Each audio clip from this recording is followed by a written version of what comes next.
When the day of Pentecost had come, the disciples were together in one place.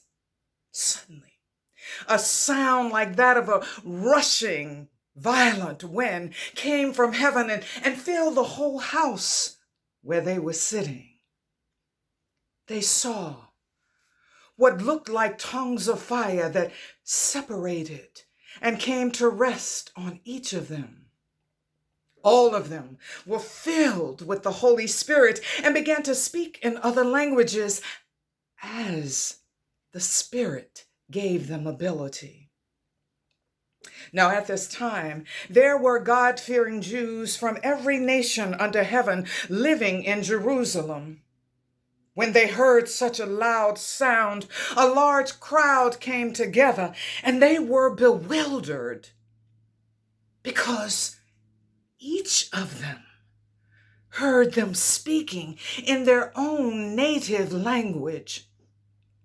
Utterly amazed and astonished, they asked, "Weren't these men who we heard speaking all Galileans?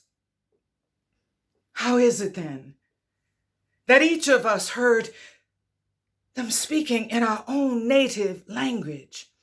Parthians, Medes, and Elamites, residents of Mesopotamia, Judea and Cappadocia, Pontus and Asia, Phrygia and Pamphylia, from Egypt, parts of Libya near Cyrene, visitors from Rome, both the Jews and those who were converted to Judaism, Cretans and Arabs. We heard them all speaking in our own native tongues, in the language of our own understanding." Amazed and perplexed, they asked one another, "What could this mean?" Some, however, made fun of them and said, "They've had too much wine." But Peter stood up with the 11, raised his voice, and addressed the crowd. "Men of Judea, and all of you living in Jerusalem, let me explain this to you. Listen very carefully to what I say. These men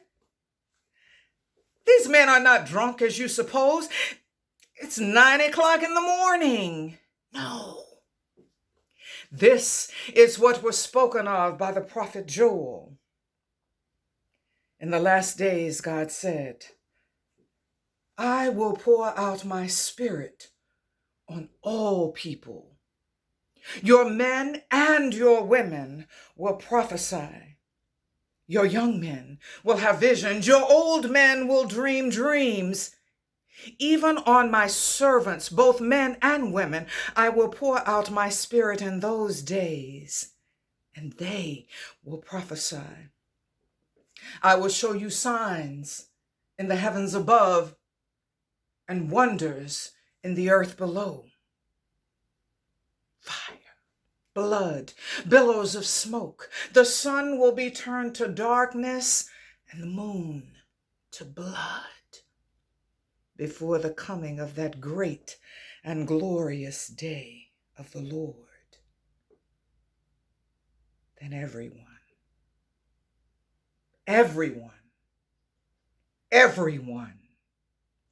who calls upon the name of the Lord will be saved."